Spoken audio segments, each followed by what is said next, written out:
What's up everyone, welcome back to the channel. Now before we dive in, I do want to give a huge shout out to one of our sponsors for this video, powermining.io. Now if you've been watching my mining videos, you'll know that they're one of the sponsors that I've been working with for a while now. I've been ordering mining gear, consulting with their team, and seeing their support in action. And they truly are a solid distributor and company for mining equipment. Whether you're just getting into home mining or scaling up into a small business setup, they've got you covered. Now, if you decide to pick up equipment from them, I'll drop my affiliate link below in the description section of this video. Using that link helps support this channel at no extra cost to you, so I appreciate it. Now, today we're doing a full-length, honest review of this NerdQaxe miner. Now, this is a home ASIC miner that's been getting quite a lot of buzz lately. So I wanted to pull it apart, test it, use it, and tell you exactly where it shines. And also where you need to keep expectations in check. If you're wondering whether this miner is worth your money, stick around because we'll cover specs, setup, performance experience, and my thoughts.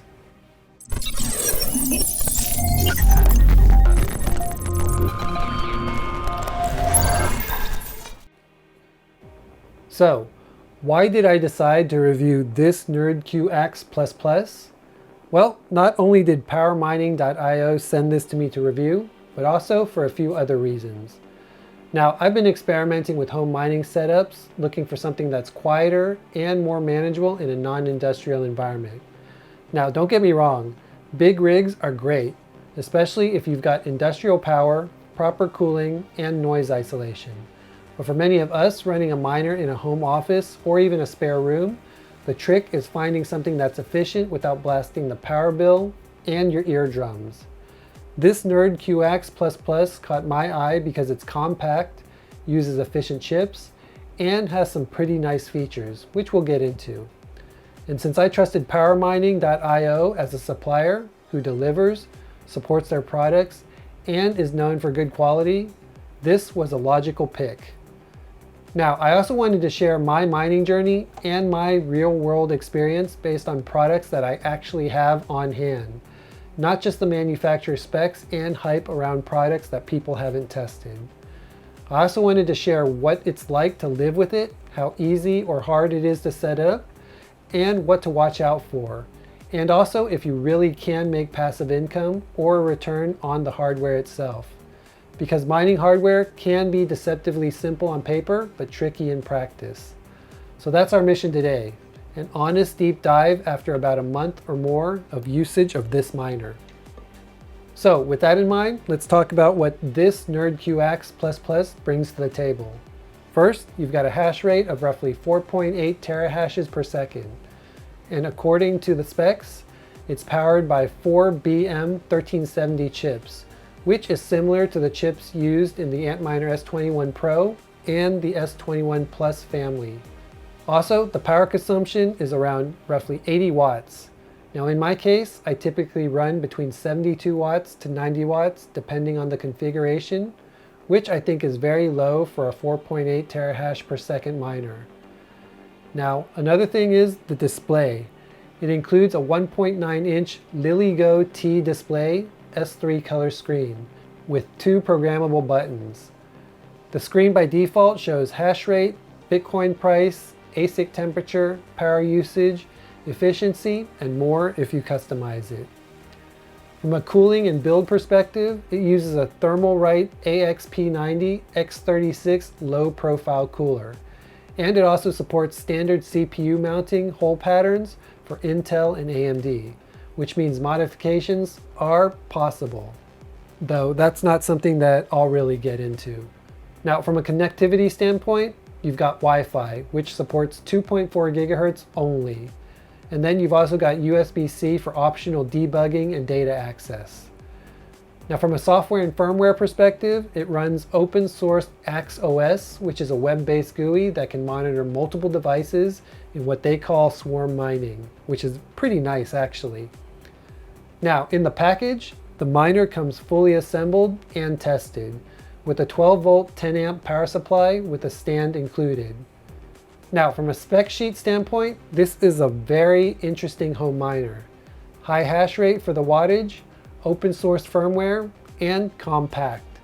Overall, quite an attractive miner for a reasonably priced piece of hardware. Now, let's talk about my hands-on experience over the last month and a half that I've been using this miner. Let's start with unboxing. When I got the unit from powermining.io, it arrived well packaged and there was no damage. The stand and the power supply were included and the miner body felt super solid. For a home mining unit, you want minimal hassle from the get-go, which is what we got. Now from a setup perspective, it's pretty straightforward. Plug in the power supply, connect to Wi-Fi, and configure your pool and wallet. You can connect to the device via Wi-Fi by connecting to the device's SSID, which is typically around NerdQaxe/XXX, replacing the X's with numbers. Now once you set up Wi-Fi access, you can go to the local web portal using its assigned IP address, which will show up on the screen of the miner itself. Now one thing, it only supports 2.4 gigahertz Wi-Fi. So if your network is strictly 5 gigahertz, you'll need to add a 2.4 gigahertz or you'll need to change your settings. And that's good to know ahead of time. Within roughly 10 to 15 minutes, I had it hashing and solo mining to my pool on via BTC. Now, the display on the miner itself is very nice. It shows the temperature, the hash rate, and the efficiency in real time. And when it comes to noise and heat, in my home office setup, it ran surprisingly quiet. The fan is relatively low profile, and since it draws roughly 80 watts, heat generation is modest to almost non-existent. It actually sits on a cabinet next to my desk, so you don't need a full mining rig infrastructure, though you still need good ventilation. Don't just cram it into a closed cabinet. Again, when it comes to power draw, I measured roughly about 85 watts at the wall while hashing steady at around 4.8 terahashes per second. So far so good. For the last month and a half, I haven't needed to touch or interact with this miner at all. In fact, the only time I touched it was to put it on this table. Now for monitoring, using the AXOS web UI, I was able to keep an eye on the stats, and also the display on the miner is also useful if you want to monitor the miner at eye level. Now this is a nice touch, especially for hobbyists. Now overall, setup was completely easy and operation is smooth and maintenance and upkeep is minimal in friction. Now the core question, how well does this miner really perform and what should you expect? Well, given the specs and my usage over the last month and a half, which is roughly 4.8 terahashes at roughly 80 watts, this miner is positioned for home miners who want something that's efficient rather than those who are looking for something that's mega industrial in scale. Now in my tests, the hash rate hovered consistently around 4.75 to 4.9 terahashes per second, and the power draw is roughly 80 to 90 watts, depending on ambient temperatures and fan speed. You've also got an efficiency that gives roughly 16 to 19 watts per terahash, which is very good for home scale hardware. And then from a noise perspective, it's extremely low for a miner. It's pretty much none at all actually. Now in my home office, I really don't hear it at all, unless I get really up close. It's not dramatically loud like a factory rig, which is always nice. Now, what this translates into. If you're mining to a pool, then your earnings will reflect the network difficulty, currency price, your pool's fee, your electricity costs, and a number of different factors. Now on the spec sheet itself, it does emphasize this as more of a hobby home miner and an educational tinkering device, rather than a device that's competing with large farms. Now I myself enjoy the hobby and I solo mine BCH in the hopes of hitting a block, which I think isn't too unrealistic given that most recent solo mine blocks were found using small miners like this. And it's not an incredibly large amount of energy that this miner uses. Now when it comes to strengths, this miner has excellent efficiency for its size. It's very good for home power budgets. It's also got a compact build and a stand and is ready to go right out of the box. I also like that the display plus the nice firmware make it user-friendly. It also supports both pool and solo mining for the SHA-256 algorithm. And then finally, this miner is great if your electricity cost is moderate and you want that mine at home experience. Now, also, things that you're going to want to watch out for and be mindful about. The hash rate is modest compared to industrial rigs, which is roughly 4.8 terahashes per second, which is good, but you will not be able to match those large-scale miners doing hundreds or thousands of terahashes per second. Now, when it comes to solo mining, with that hash rate, your chance of finding a block solo is very low. But there is always a chance, especially if you mine BCH. So most realistic users will join a pool to smooth out earnings. And then ROI depends heavily on your electricity costs, crypto prices, network difficulty, and a lot of other factors. Even a good machine won't guarantee fast payback if conditions aren't favorable. Now, many in the community emphasize that efficiency plus low energy costs are key, which is true. And then also, noise and heat are lower than big rigs, but you still need ventilation.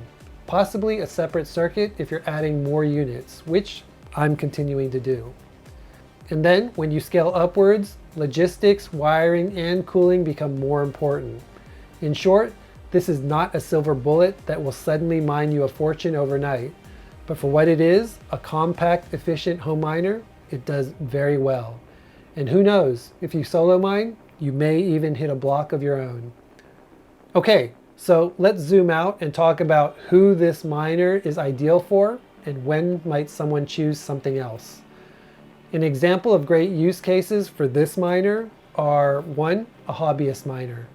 If you're interested in owning, operating, learning the ropes of ASIC mining, but don't want a full-scale mining farm, this is a great entry point. Also, educational or a maker community. The open firmware and custom-friendly build makes it fun for tinkerers, and it's a pretty cool-looking device if you ask me. Now, if you have a home office or a spare room, it's got a lower power draw and lower noise, which makes it feasible to run in a residential environment. Also, if you're someone who supports decentralization, and if you believe in the ethos of miners distributed around the world rather than mega farms, machines like this contribute. Now, on the flip side, here is where you might choose something else. Number 1, if your goal is purely maximum profit and you have access to rock bottom electricity, let's say around 2 to 3 cents per kilowatt hour. And you also have industrial space and cooling.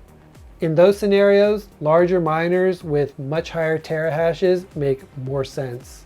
Also, if you're in a noisy apartment where even modest fan noise is unacceptable.